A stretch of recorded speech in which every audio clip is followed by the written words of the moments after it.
je suis Didier Mazier, je vous souhaite la bienvenue, je vous remercie pour votre fidélité à cette chaîne où nous sommes de plus en plus nombreux à nous retrouver en général tous les lundis. Alors je vais quand même vous demander de faire plusieurs choses pour me faire plaisir, mettre un petit pouce en l'air si la vidéo vous a intéressé, et puis il va falloir que vous vous abonniez à la chaîne, et puis surtout que vous activiez les notifications. Et puis enfin, et surtout, partagez ces vidéos sur tous les réseaux sociaux où vous êtes présents, sur LinkedIn, sur Facebook, sur Insta, sur Twitter, TikTok, Twitch, Snapchat et tous les autres. Cette semaine, nous allons revenir sur un problème que nous avions déjà vu, qui consiste à sélectionner un tracé dans Illustrator que l'on va pouvoir moduler avec des formes et copier ce tracé pour l'importer dans Photoshop. Alors on m'a posé la question, mais comment faire si on veut en changer la couleur? Alors nous allons revenir sur la totalité du processus. Cela va vous permettre de réviser ce que nous avions vu dans la vidéo antérieure sur ce même sujet. Certains m'ont fait remarquer que parfois j'allais un peu vite. Je vous rappelle que vous pouvez lire ces vidéos au ralenti. Il y a un petit réglage sur YouTube. Et puis, je vous rappelle également que vous pouvez mettre ces vidéos en pause de façon à explorer les menus sur lesquels je suis passé peut-être un petit peu vite.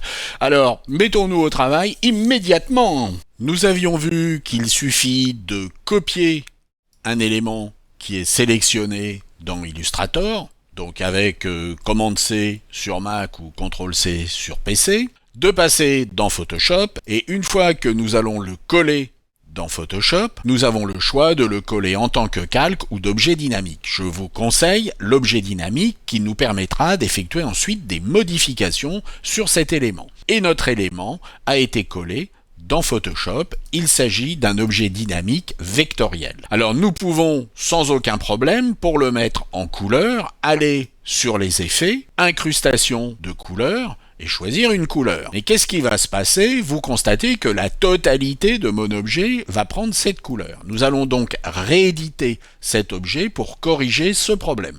Double-cliquez sur votre objet dynamique vectoriel, Illustrator va s'ouvrir et vous remarquez que ce qui est ouvert, c'est bien l'objet dynamique vectoriel et non pas le fichier original que nous allons pouvoir, lui, sans aucun problème, supprimer sans en enregistrer les modifications. Et ce que nous allons faire ici, c'est sélectionner cet élément et simplement demander à ce que le fond soit transparent. Nous avons donc maintenant un fond transparent.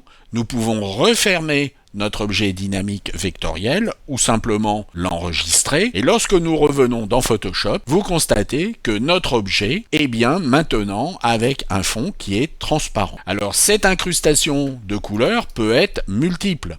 On peut, au lieu de faire une incrustation couleur, demander sans aucun problème une incrustation en dégradé. Et puis on peut tout à fait, à tout moment, revenir sur l'objet vectoriel et changer notre tracé. J'ai complètement modifié mon tracé. Dans Photoshop, j'ai bien obtenu les modifications effectuées dans Illustrator. Donc n'hésitez pas, lorsque vous faites un copier-coller d'Illustrator vers Photoshop, à le faire en objet dynamique vectoriel, de façon à pouvoir ensuite appliquer tous les effets dont vous avez besoin et revenir dans Illustrator sans avoir besoin d'enregistrer quelques documents que ce soit, de façon à effectuer les modifications qui vont faire évoluer votre graphisme. J'espère que cela vous a intéressé, j'espère que cela va vous donner des idées créatives et puis je vous dis à la semaine prochaine. Au revoir.